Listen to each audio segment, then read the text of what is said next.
Vamos agora à entrevista da semana.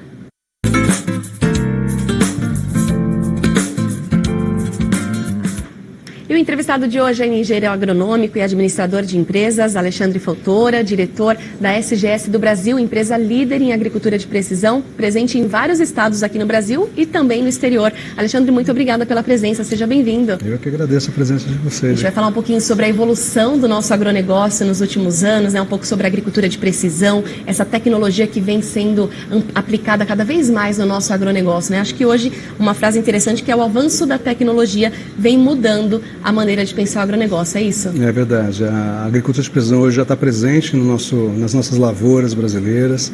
É uma tecnologia que tem se consolidado a cada ano que passa. A gente tem percebido que existe um interesse muito grande dos produtores em utilizar uma ferramenta como a agricultura de precisão para poder ajudar nos ganhos de produtividade e na melhoria da qualidade dos produtos que têm sido produzidos. Isso é bem interessante a gente perceber o avanço que a gente está tendo muito rápido dessas tecnologias em campo. E a SGS, como uma empresa líder desse mercado, ela se faz presente nisso, apresentando algumas ferramentas bem interessantes para poder ajudar o produtor a ganhar produtividade no campo. Quais são essas ferramentas? Conta pra gente. Na verdade, a gente trabalha muito com sensoriamento remoto, né? A gente trabalha através de imagens de satélite, onde a gente consegue monitorar tudo o que está acontecendo no campo e, a partir daí, junto com práticas que a gente faz de coleta de solo no campo, através de um grid amostral que a gente trabalha, a gente consegue trazer recomendações agronômicas com um pouco mais de precisão, por isso que se chama-se agricultura de precisão, né? Para a gente poder ter uma maior eficiência em termos de produção por área produzida, né? Então, isso hoje em dia tem sido uma prática bastante usual nas grandes lavouras, principalmente a gente vê isso sendo aplicado no Mato Grosso do Sul, Goiás, onde são as grandes fazendas de produção de grãos, mas a gente percebe que existe uma tendência muito grande de que todo o agronegócio, toda a cadeia de produção agrícola realmente utiliza esse tipo de ferramenta. Não só as ferramentas de agricultura de precisão, mas outras práticas também de fertilidade, de utilização de irrigações, de práticas de sensoriamento remoto através de telemetrias, esse tipo de coisa, né? Então isso tem sido uma tendência muito grande e é uma prática que está começando a virar usual aqui no Brasil, graças a Deus. E como que está o Brasil, né, em relação a outros países? A gente vem avançando, mas a gente acha que tem um caminho também para percorrer ainda longo, né? É verdade. A gente, na verdade, é um país tipicamente agrícola, né? A gente é um país que o PIB brasileiro ele é movido pelo agronegócio, né? Então, a atividade agrícola para a gente é uma atividade extremamente importante. Entretanto, a questão da tecnologia aplicada a campo é uma coisa que tem sido discutida nos últimos 20 anos aqui no Brasil. E existe uma tendência, pela profissionalização que existe hoje no setor do agronegócio, de que as práticas agronômicas estejam linkadas sempre com sistemas de tecnologia aplicadas a campo.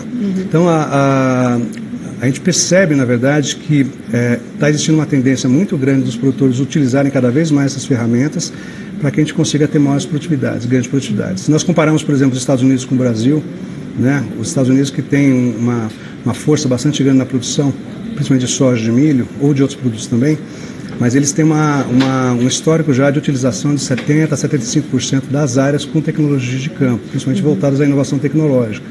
Aqui no Brasil a gente imagina que deve ter em torno de 10% a 15% ainda, então a gente tem uma grande avenida pela frente aí para poder explorar nesse sentido, né? É verdade, um baita potencial, né? E um outro assunto também, assim, contextualizando tudo isso, que é a importância da pesquisa, né? Sim. Até queria que você comentasse um pouquinho dos laboratórios que vocês têm também na SGS, que são importantíssimos para a agropecuária, né? É verdade.